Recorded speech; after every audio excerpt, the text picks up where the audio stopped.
Hi, I'm Gina Harris, and welcome to session 19 of the Coalition of Schools Educating Mindfully, Mindfulness-Based SEL Micro-Credential Program. This session will be all about compassion for self and others. Our objectives for our time together are to practice loving kindness for self and others, recognize when additional self-compassion is needed, cultivate practices for self-compassion, and support students in developing self-compassion and compassion for others. I got this quote from the fabulous website of Kristen Neff, Dr. Kristen Neff, who has done a lot of work around mindfulness-based self-compassion. And the quote is, "With self-compassion, we give ourselves the same kindness and care we'd give to a good friend."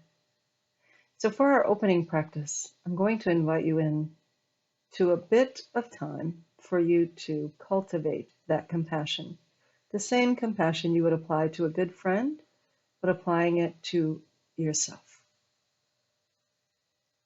Sit comfortably in your seat. Allow your shoulders to drop and relax. Lower your eyes or gaze at the floor. You may close them if that is absolutely comfortable for you. But I want you to bring into your mind right now a friend who is very, very dear to you. Someone who is extremely important to you, always supportive of you, and always there for you. And while you're bringing that person into your mind, it's okay if the corners of your mouth turn up a little bit, because there's a smile when you think of them.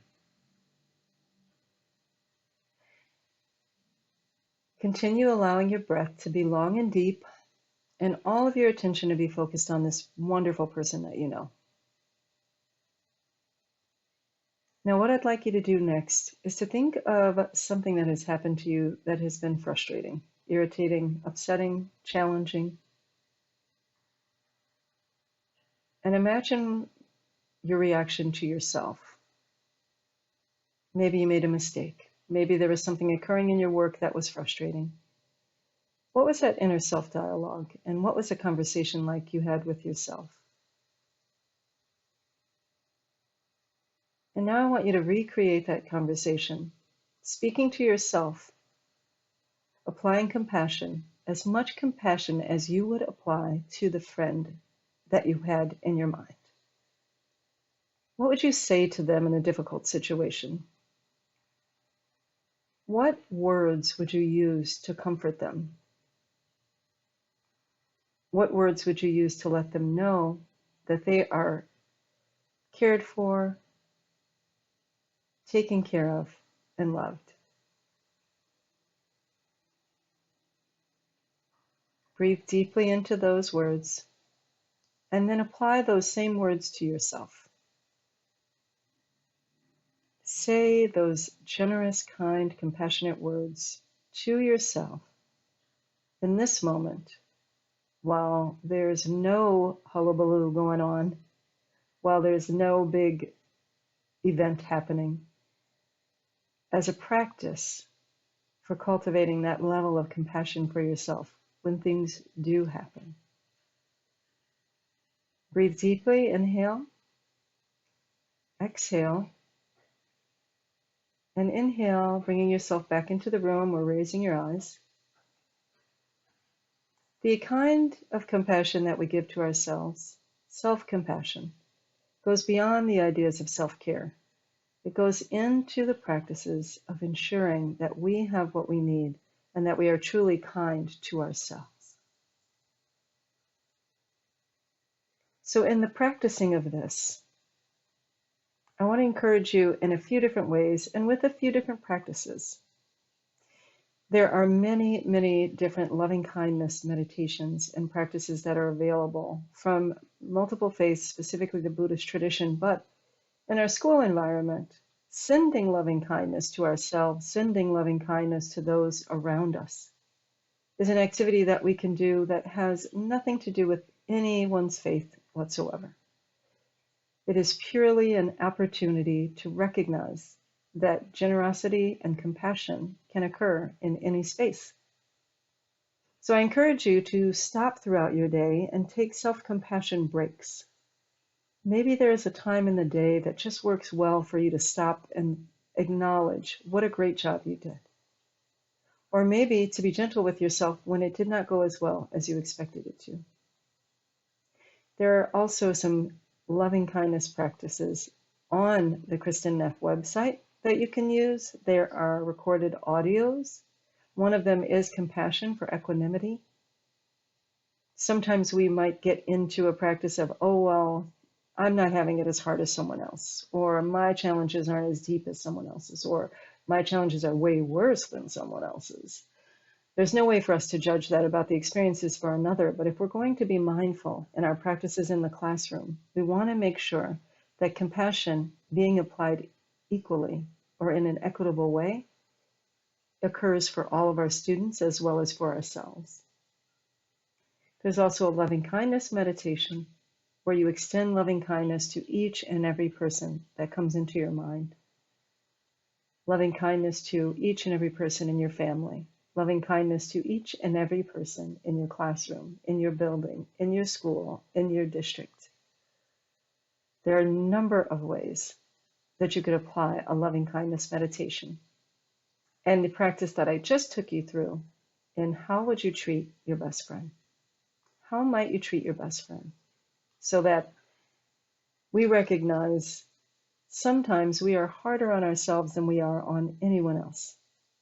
Being compassionate and kind to ourselves, no matter what's happening, is a beginning skill for being kind and compassionate to others. And it's important that we help our students to understand that as well, that their ability to be kind and generous with themselves supports them in being kind and generous with others. We want to recognize when we need to apply a little bit more self-compassion. That means knowing that when harsh talk is transpiring in our own heads, or recognizing it in our students and encouraging them in those moments. Are there kinder words that you can say to yourself? What did you do well in that instance that we could celebrate? Another idea is to identify the facts and the feelings. Many students and adults as well, many times we can't even identify the feeling that we're having. Sometimes we're angry, but we're not clear that we're angry. Maybe we feel sad in the moment. Whatever the emotion is, it's recognizing that the emotion is not who we are, but the emotion is something that we're having. The facts of a situation might be that I forgot to upload the right documents for my class one evening. That might be a fact. The feeling that I'm having is maybe I feel like I'm not doing a good enough job or I'm not trying hard enough. Two separate things. Simply forgetting to do something or missing an assignment or any of those things is different than I'm not good enough. And the compassion that's required for us to take in those moments is part of our practice. I invite you to cultivate that practice as often and as frequently as you can throughout the day. As many days as you can, as many minutes in the day as you can. And it begins with becoming aware, right? There it is, mindfulness again, being aware that we are aware of what is happening. Another activity could be to journal the emotions from the incident. If something has transpired in your classroom, in your workplace, in your home, in your life, in any space, taking the time to write out what the emotions were. Name them, claim them, accept them, identify them, and identify them by journaling. It is a crucial practice, and it really does help us to cultivate an understanding of what we're feeling in any instance. The idea of journaling the emotions can take many forms, and one of those forms might be maybe you want to use a mood meter. Maybe you take another activity that has the images of all of the different emoji faces and identify some of those emotions and write about how you are experiencing them. And lastly, identify what you really want. Identify what you really need to experience in that moment. Sometimes, and you may have noticed this with students, this is a frequent occurrence. Students may be crying out for attention in class with a behavior. And in that moment, when you ask them what they need, they cannot tell you because they have not yet learned how to identify the emotion that they're having so that they can ask for what they need. These are the skills that we support them in gaining over time. Once we acquire that skill, it's a lot easier to support them in acquiring the skill. So identifying what we really want. Maybe I needed to take an extra 15 minutes of mindfulness or a time off before I forgot to upload a document. Maybe I needed to get a little bit more clarity before I moved forward. Maybe what I need is more time and space. And how do I provide that? By taking 1 minute throughout the day at any point when I can. 1 minute will maximize my time in ways that I have seen nothing else. Next, cultivate practices for self-compassion. So you want to create time throughout the day. Stop at lunchtime. Stop at a break. Maybe you're walking your students down the hall to get to one of their specials. Or maybe it's in the morning right before you head out to pick them up, or right before you leave for the day. Cultivating a moment to stop and ask explicitly, how can I be more compassionate and kind to myself in this moment? So that extends out to others. And absolutely encouraging you to apply that for your students as well, to ask them, how could you be more kind to yourself in this moment? Stopping intentionally and building that into the day. Not something that would derail your entire lesson, but something that might take 1 minute for them to think about and jot down a note. And then keep a self-compassion journal. Maybe you want to, life has a different flow at different times of the year. The self-compassion journal is going to be very different in the summer than it is during the school year, specifically at the beginning of the school year. So maybe what you want to do is check out those times in the beginning of the school year. What times of day? What weeks? Is it the first day of school, the second day of school, 3 days in, 2 weeks in, that you need to really cultivate self-compassion? You can learn what the ebb and flow is of your need for care by keeping a journal of what your emotions are, how you were feeling, how much self-compassion you applied, what activities you did. Keeping some level of journal will help you on your way. We want to also support our students in practicing this and teaching the concept of self-compassion to students as they move through an activity versus just having it be a standalone lesson. We spend a lot of time teaching social emotional learning as a content area when social emotional learning is something that we do throughout the day, something that we do throughout our activities. So cultivating self-compassion during the lesson. Maybe the students are just about to write a huge writing assignment. Maybe they're just getting started with brainstorming, and that you can feel the tension already, that they're feeling a little nervous and apprehensive about that. Maybe starting that activity with some boosters of, oh, I can do this. I'm positive affirmations. I'm great at writing. I can become a great writer. Also, being kind when the nerves get kicked up very high. And lastly, build those practices into the day, just like you would do for yourself. Build those compassion practices into your school day. So if you wanted to know more about the practices that I mentioned earlier, you can take a look on the selfcompassion.org website. There are a number of them. These are just some.